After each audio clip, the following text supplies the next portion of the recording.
Have you ever walked into a room and you did not know what to do? You're just nervous, you're anxious, you don't know how to stand, whom to talk to, what to do with your hands. Have you ever faced that situation?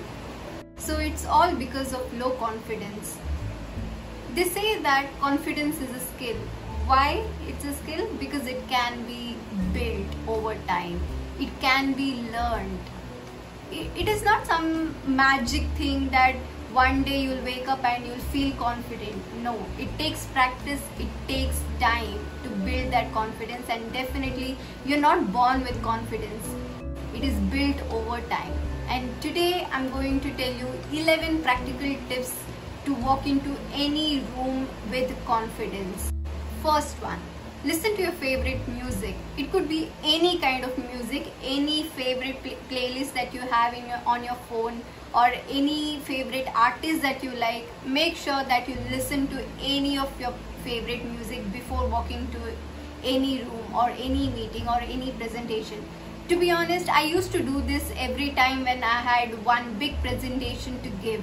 So what I used to do is I used to have a playlist which is named as Confidence Playlist, and I used to listen to this playlist whenever I have something big happening.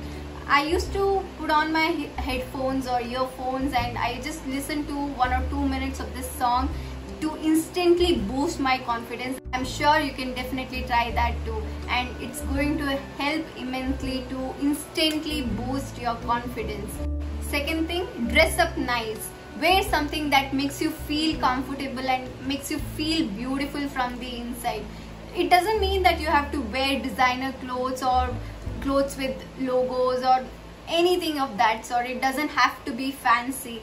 Wear something that you're comfortable in and which makes you feel confident and makes you or gives you that instant boost that okay, when you look into the mirror you feel like okay, this makes me confident, I am looking good.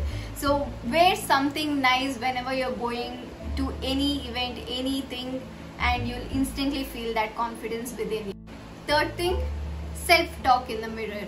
I know it might sound weird that oh, someone is asking me to talk in front of the mirror or camera. I know it definitely feels awkward in the beginning, but trust me, if you build that habit of talking to the camera or maybe talking to yourself in the mirror, it's going to help you immensely. And most of you must be already knowing about Muhammad Ali. So Muhammad Ali was always, talking himself to the mirror, and he was always saying that I am the greatest. So he gets that instant boost of confidence. So you can do the same. If you have any other affirmations that you want to use, you can definitely feel free to use it. You can say something like I'm worthy, I'm feeling good, I'm deserving. So all of these affirmations can be used and used to talk in front of the mirror. So they say that the way you talk to yourself is the way you carry yourself. So make sure that you try this out. Fourth, believe in yourself first. You don't have to wait for others to believe in you. Make sure that you believe in yourself even when nobody does. You must have heard this story about J.K. Rowling, the author, the very famous author, and she is the person who gave us Harry Potter. And I'm sure you remember this story where she was rejected by 12 publishers before she got that one publisher who published a book, The Harry Potter. If she wouldn't have believed in herself, I'm sure we wouldn't have seen or known about Hogwarts or Harry Potter or anything. She believed in herself from day one and she did not give up until the very end. So that's why she won. So make sure that you believe in yourself even when nobody does. Clap for yourself even when nobody does. That's how you build your confidence. Fifth thing, stand tall, because posture is equal to confidence.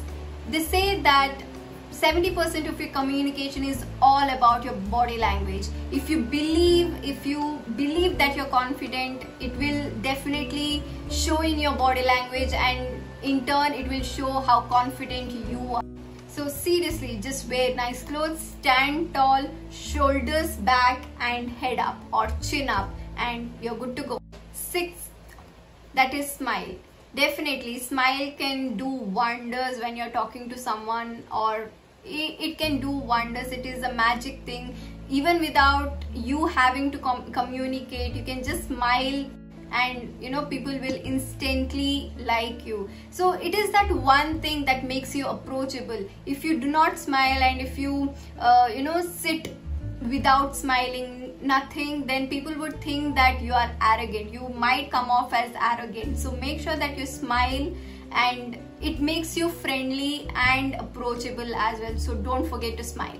7th, stop using your phone while entering the room. I have seen a lot of people, and trust me, even I was doing the same thing. Whenever I had to go to any event or I had to enter any room, the first and foremost thing is, while entering the room, I just used to take up my phone and fidget through it. So it's not a nice thing to do. It just instantly shows that you're not confident, you're insecure, and you don't want to be here. So please don't be that person. Keep your phone inside your pockets. Scan the 4 corners of the room while you're entering to show that authority, and that will instantly make you attractive as well. So scan the 4 corners of the room, smile, see how the people are interacting with each other, and then go on and talk to people and interact with them. So that's the first and foremost thing that you have to do while you're entering the room. 9th, learn things so you have things to talk about. Read books, watch YouTube videos, listen to podcasts, or anything that you have. Gain knowledge as much as possible. So if you do all of these things, then you will have something to talk about when you meet new people. So make sure that you have something to talk about. If there is any similar interest, say for example, there's a person who likes reading books, maybe self-help books, and you both have read the same book, so you have a lot of things to talk about, because there is that one similar thing that you can connect on. So that's how you can connect with people, and definitely it will boost your confidence, and it will definitely improve your communication as well. 10th, visualize a positive outcome. So I don't know how many of you know about Diljit Dosanjh. So he was active practitioner of visualization. So he used to always visualize a positive outcome. He used to always visualize performing in front of hundreds and thousands of people, and now he's just living the dream. So make sure that you always visualize a positive outcome where people are connecting with you, people are liking what you say, what you wear, people are smiling, and all of those things. Visualize in your mind's eye, and definitely it is going to improve your confidence a lot. And the last and final tip I would like to give is repetition, because repetition equals to mastery. See, confidence is not built overnight. It is built consistently, day in and day out. It is definitely a skill that can be built over time. It needs constant practice, and you have to be consistent. Do all of these things repeatedly, day in and day out, and it is going to immensely help you boost your confidence. See, confidence is not built on the outside. It is just a show. If you're doing it just for the external validation or just a performative thing, then it is not going to work. You'll still be underconfident behind the doors. So confidence is always built behind the doors, not outside. So always remember and always repeat all of these things that I have mentioned, because it is going to help you a lot. Say, take for example, you go to gym and you want to build those abs, right? You want 6 abs, but just because you go to gym once, is it possible for you to get 6 abs just like that? 6-pack abs just like that? No, it's not possible. You have to be consistent. You have to work out every day. You have to go to gym every day. Only then results show. Only then you get to a point where your abs show. So that's why consistency is key. Repetition is key. So make sure that you follow all of these tips, and you're just good to go. So here's the takeaway. Confidence is not about, being the loudest in the room. It is built through these small things. Small habits shape your confidence. So make sure that you do all of these things. Let me know in the comments below which one are you going to try right away, and share your progress or share your updates with me in the comments. So don't forget to share this with someone who needs to learn about confidence and communication. If you want to know more about communication, then watch this video.